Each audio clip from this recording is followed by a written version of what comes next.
Бізде ауылда қар. Ауылдың байы. Ауылда осындай туалет. Білетін шығарсыздар. Қорақ қопсы, талдар, үйлер. Яғни мұнда жүреміз. Қазір балаларды қарап шықтым. Қайықта ойнап отқанын көріп кетіп білу үшін.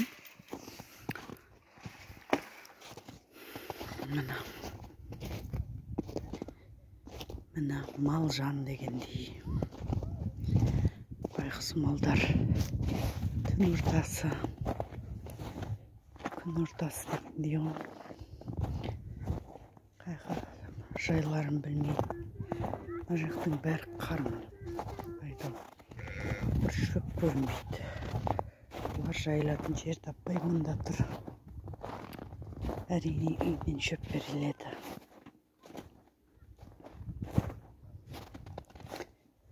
Барлығына шөп үйден береді. Көсена, мә дейді өзі, мә дейді. Қарашы, төлдеп қозылаған. Қыстың күні қозылаған. Мына кешкі.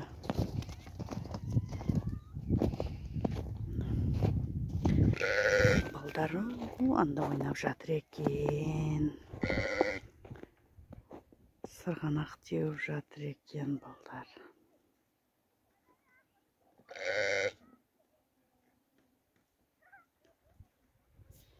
Әні бұлай қарай айдала.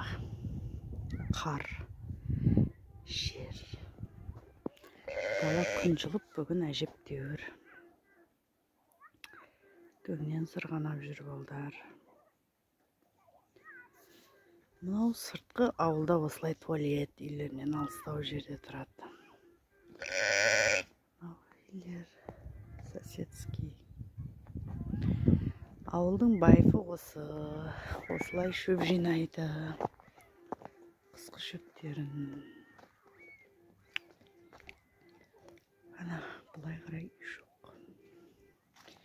Мынау екі қозы туыпты.